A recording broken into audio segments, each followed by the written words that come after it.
Сегодня, наверное, будет не совсем АСМР-видео. Я решила снять такую болталку. Почему решила снять?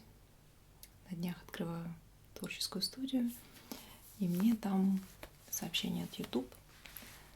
Поздравляем вас. Думаю, с чем-то они меня поздравляют. Я посмотрела, 20 февраля был ровно год, как я зарегистрировала свой канал. Ну, такое себе, честно говоря, событие. Но почему решила снять такую болталку? Я думаю, что тем, у кого уже есть канал, кто собирается создать канал, будет интересно, сколько же можно зарабатывать, имея такой крошечный АСМР-канал. Потому что не так давно, недели 3 назад, меня подключили к монетизации. Так что я теперь практически олигарх. Если вам интересно, сколько же я зарабатываю, все расскажу, покажу. Хотите сразу к цифрам?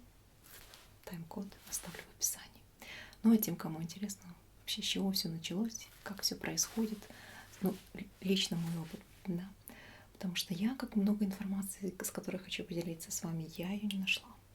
И сейчас, знаете, немножко так прозрение такое пришло.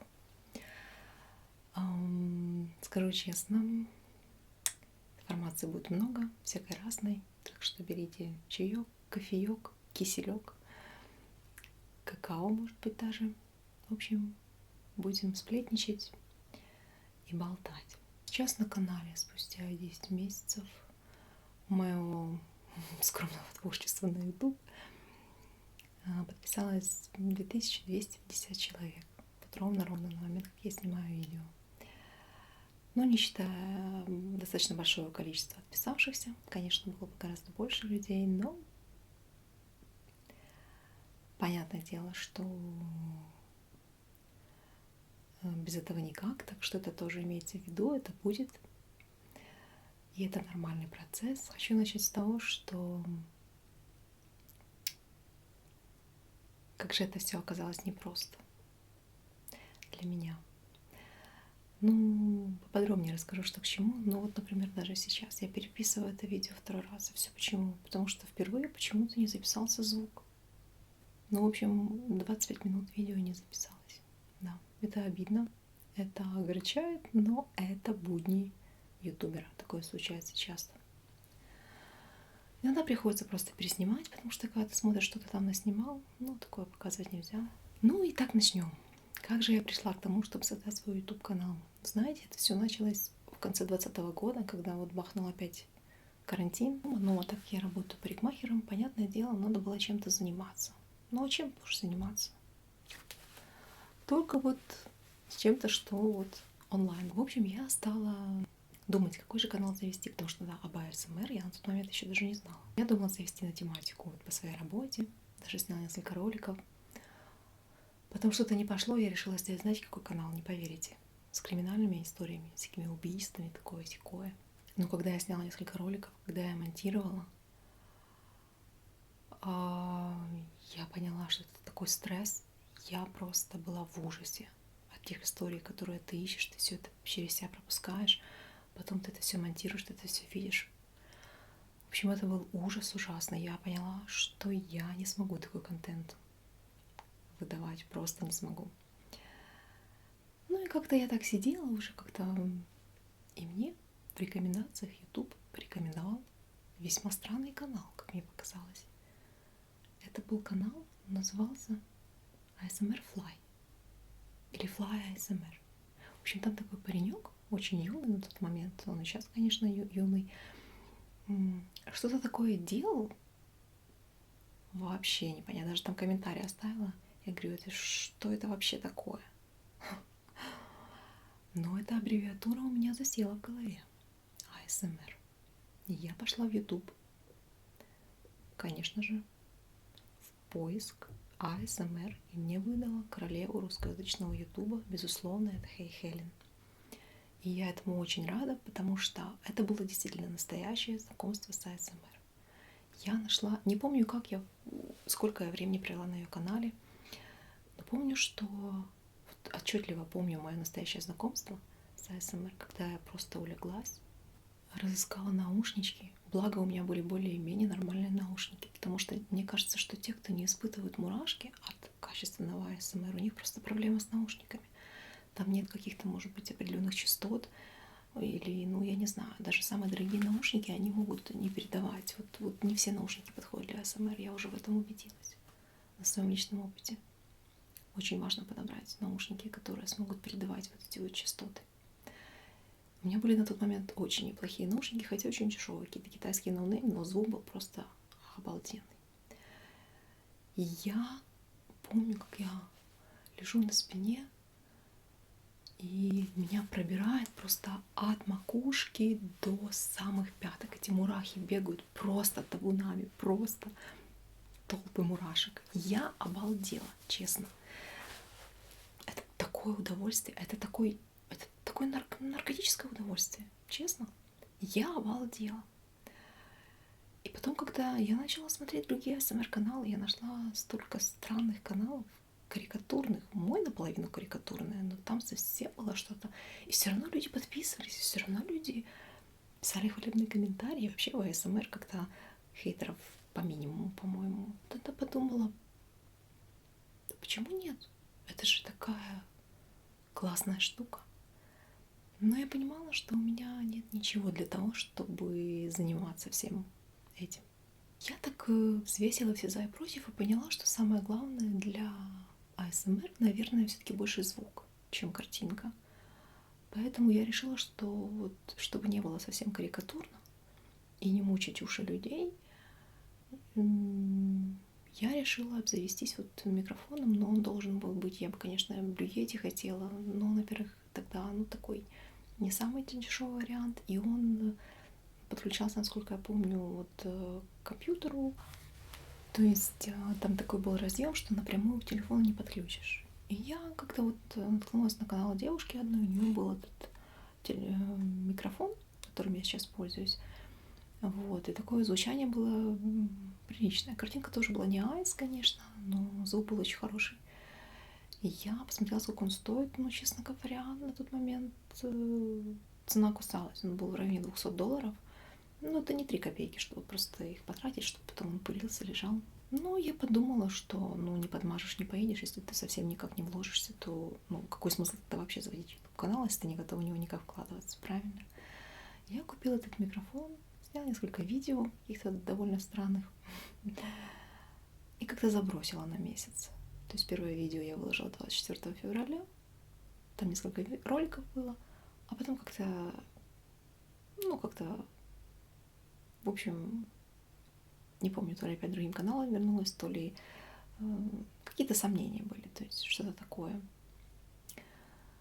Потом прошло недели 3, почти месяц, я опять вернулась, и вот, в принципе, активно вести, ну, как активно, регулярно, я бы сказала, не могу сказать, что я активно, там, часто выкладываю ролики, нет такой возможности. Помню, что вот активность началась с апреля месяца. То есть вот за 10-11 месяцев у меня набралось немногим больше 2000 подписчиков, я набрала нужные часы просмотра, больше 4000.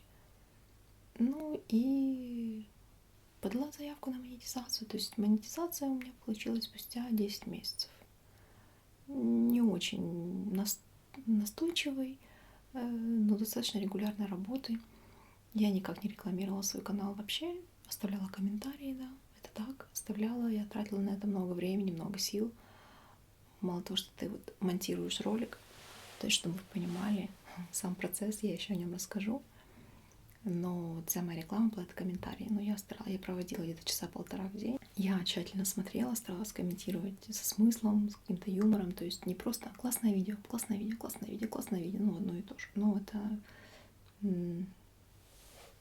это неприятно и тому, кому ты оставляешь комментарий, и как бы, ну, это не годится. Надо, если писать комментарий, то нужно в это вкладываться, я думаю.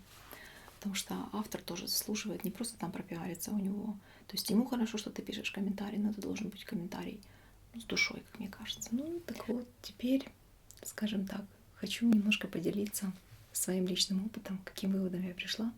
Я хочу снять шляпу перед многими авторами, которые, ну, не просто случайно как-то выстреливают, наверное, такое тоже бывает, но которые вот трудятся, и у них получается. Они молодцы, потому что это реально.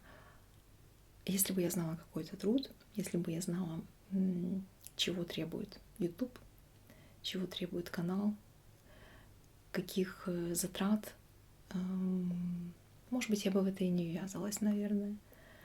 Потому что теперь получается, что сил нужно много, выхлоп небольшой, но единственное, что сдерживает и реально ободряет, это ваша отдача, ваши добрые слова, ваша энергетика.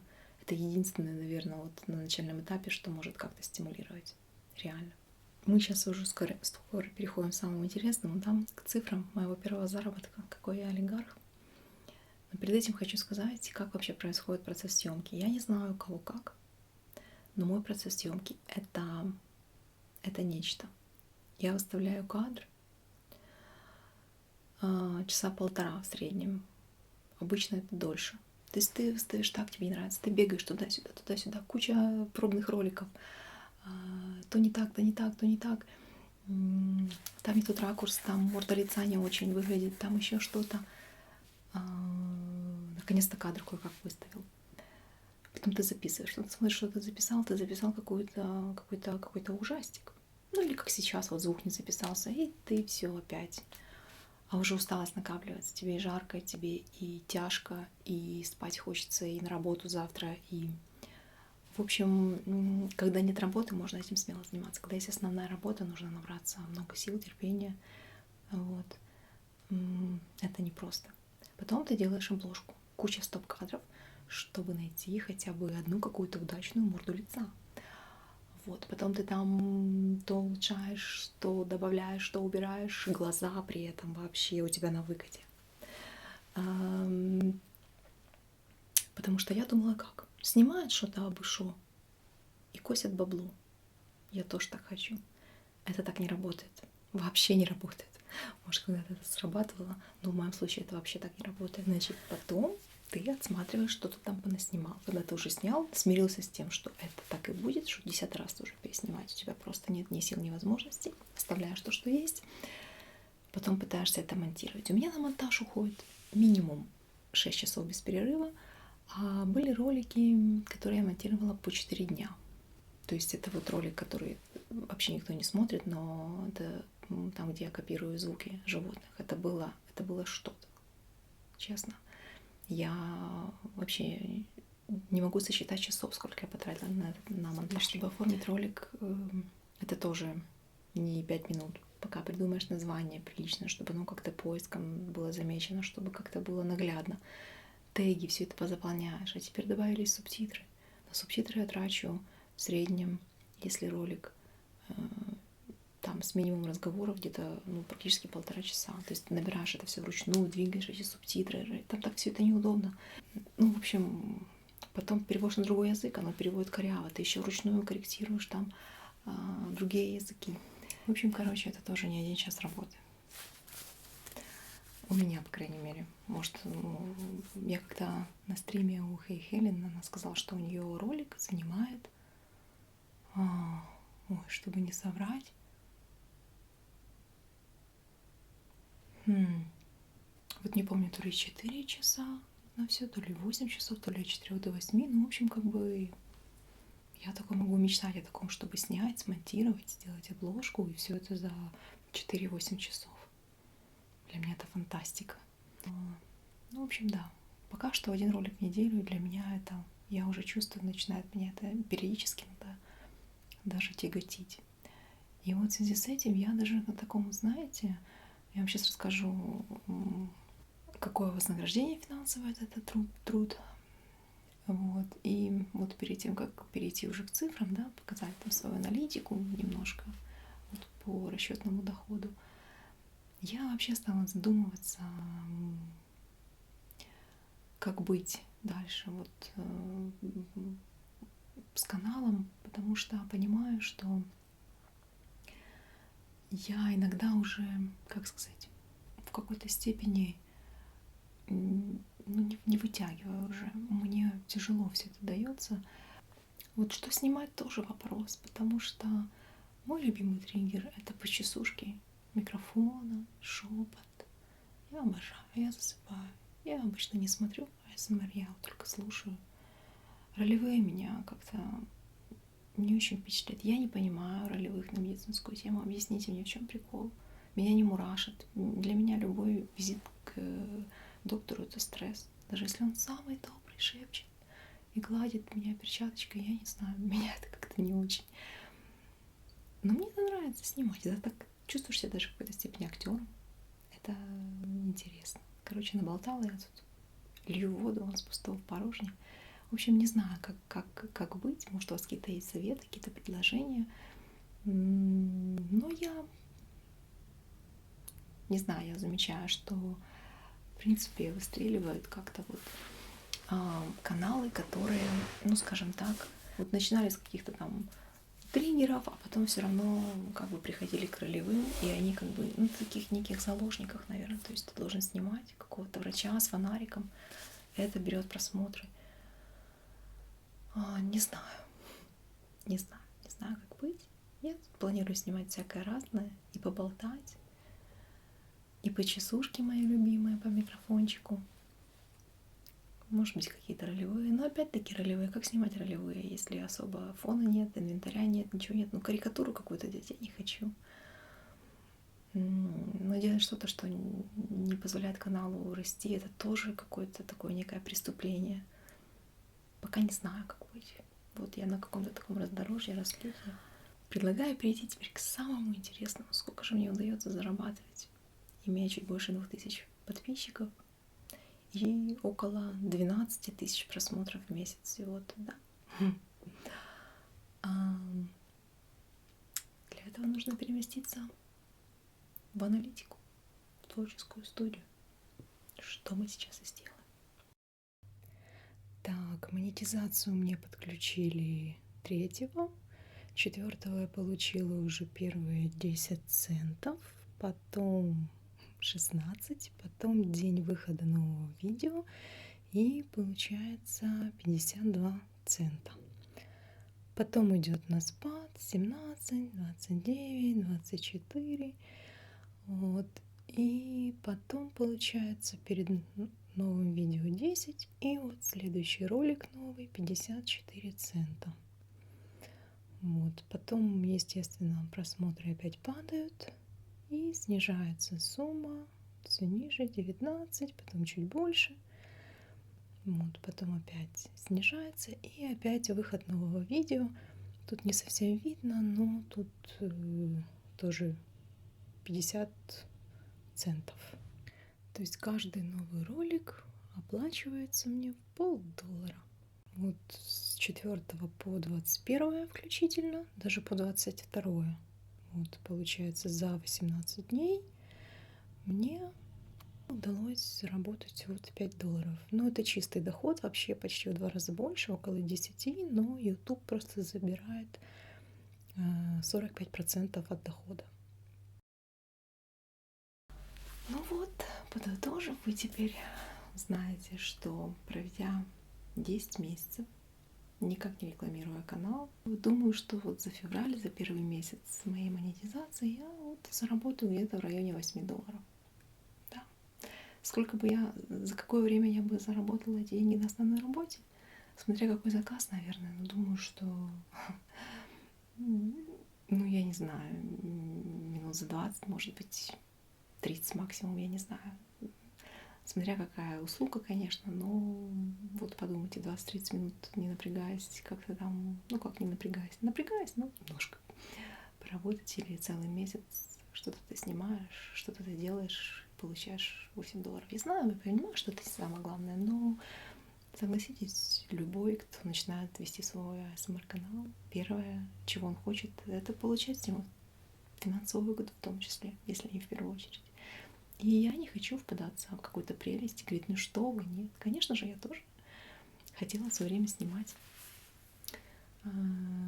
ролики для того, чтобы в будущем была возможность монетизировать, получать какой-то доход. Но,